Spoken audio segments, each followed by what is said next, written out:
Il fait un pas, et puis il se casse la figure, il tombe sur le nez, il saigne du nez, il pleure un petit peu, il remet, on lui met un petit bouchon dans le nez, et 10 minutes après, l'idiot, il essaie de nouveau de marcher. Eh bien, c'est ce que nos entreprises essaient de faire aujourd'hui. Elles sont en train de passer d'une économie de marché pure à une économie du sens, à une économie de la raison, à une économie effectivement de la sustainability sur tous les plans, et pas seulement sur le plan écologique. Et ça, je dois remercier le professeur Leroux d'avoir insisté sur le statesmanship. Nous aussi, en tant qu'entrepreneurs, nous avons notre responsabilité dans la méthodologie de fonctionnement du système politico-économique dans lequel nous évoluons, tout simplement parce que nous avons cette capacité de faire avancer les choses, nous avons cette capacité d'exécution, et nous avons cette capacité d'arriver à des résultats. Et basé uniquement là-dessus, je suis convaincu que, comme mon fils Eric, toutes ces entreprises qui aujourd'hui ont fait un premier pas et se sont un peu cassées le nez, elles vont continuer à faire des pas, et petit à petit, elles vont apprendre à marcher.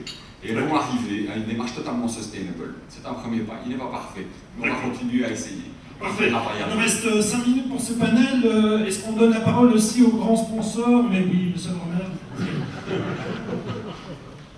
Je pense que le rôle de ce panel est de nous donner l'idée de où se doit se situer l'idéal. Vous avez cité Unica, vous avez cité Colloque, vous avez cité, je crois qu'il le mérite certainement. Moi, j'aimerais savoir qu'est-ce qui fait qu'ils sont comme ça et pas les autres. Et deuxièmement, comment ça se fait que les autres ne vont pas vers ça, alors qu'apparemment, on vous dit qu'on va droit dans le mur si on le fait. Donc, 2 questions. Et M. Callens avait déjà attiré l'attention sur l'importance de l'engagement à partir du sommet de l'entreprise, certainement dans une première phase. A-t-il précisé, professeur? J'ai dit que c'était l'exemple type. Je n'ai pas dit que les autres ne le faisaient pas. Elles font les premiers pas, comme vous dites justement. Et donc la question c'est, qu'est-ce que ces 2 sociétés ont fait de particulièrement remarquable? Elles se sont réinventées culturellement parlant, et elles ont changé, elles sont revenues d'abord à l'innovation. Ça c'est un point essentiel sur lequel je crois que nous sommes tous d'accord. Ce n'est pas la finance qui doit dominer le jeu, c'est l'innovation et l'entrepreneur. Mais elles ont changé de leadership.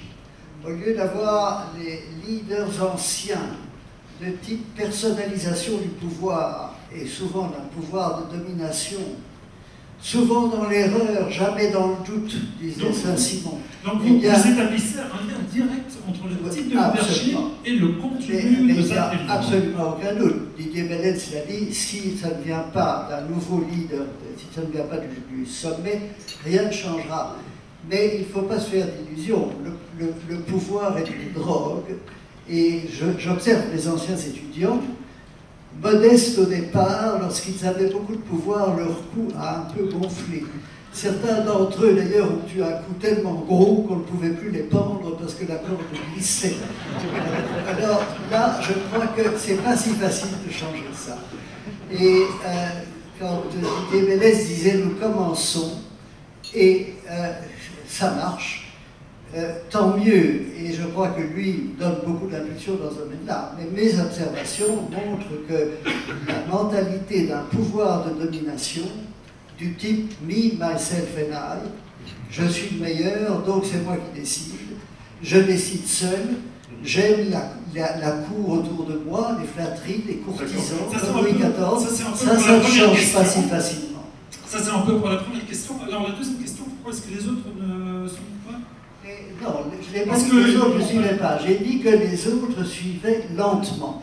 Et que l'analyse des 500, quasi 500 bonnes pratiques de CSR Europe présidée par Davignon sont épouvantablement décevantes. Ce sont des coups tout à fait coupés de la stratégie et de la culture de l'entreprise. Nous attendions un changement de culture à CSR Europe. Ce que nous voyons, ce sont des bonnes pratiques. La culture ne change pas beaucoup.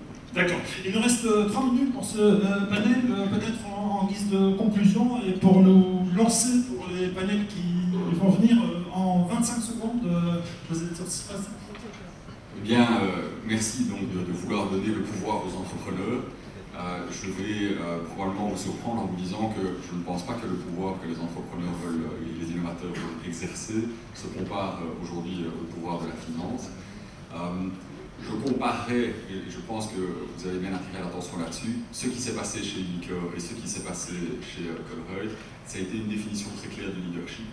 Et les 2 leaders qui sont à l'origine de cette de ces changements, ont une qualité sur laquelle vous avez insisté, mais que vous n'avez pas encore nommée, qui est assez curieusement, qui est l'humilité.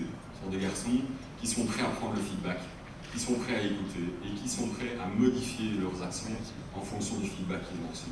Ça, je pense que c'est un élément très très important de ce que nous devons faire aujourd'hui comme dirigeants d'entreprise. L'ensemble de la société autour de nous envoie des signaux clairs de feedback en nous demandant de nous adapter. C'est à nous, en tant que dirigeants d'entreprise, de faire cet effort d'adaptation, d'accepter ce feedback avec humilité. C'est pas très drôle, on vient de prendre un grand choc au niveau financier. Eh bien, acceptons avec humilité de modifier légèrement l'ensemble de nos comportements pour pouvoir évoluer vers le meilleur. Moi, je parlerais plutôt au niveau de la direction des entreprises, d'une toujours plus grande association, communication avec le personnel de l'entreprise. Parce que je pense que c'est au niveau les plus bas qu'on définit véritablement l'image de l'entreprise et que le fait d'associer et de faire comprendre aux gens quels sont les défis auxquels l'entreprise doit répondre aujourd'hui, demain, et d'attendre d'eux de communiquer, de créer un véritable esprit d'entreprise en les associant à ces défis, est vraiment un outil très important. Ça, c'est une question qu'on va soumettre aux orateurs des panels suivants pour voir ce qu'ils font sur ce plan-là. Professeur, vous avez fait un effort héroïque, vous avez été extrêmement bref. Votre conclusion? 2 mots.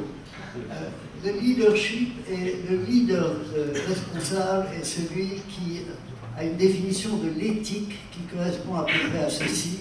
L'éthique commence au premier cri de souffrance humaine. Si ma décision cause une souffrance humaine, je la traite non pas de manière technique ou financière, mais de manière éthique. Deuxième point, le statesmanship auquel nous avons fait allusion, répond à la question « Quel monde voulons-nous créer ensemble avec les extraordinaires ressources dont nous disposons pour répondre aux défis qui ont été évoqués ce matin ?» Merci beaucoup. Merci, professeur. Vous restez avec nous. Vous surveillez le reste des débats et on viendra vous interroger en cours de débat pour savoir si nous restons sur la bonne voie. Merci beaucoup d'avoir jeté les bases de ces discussions. Applaudissements.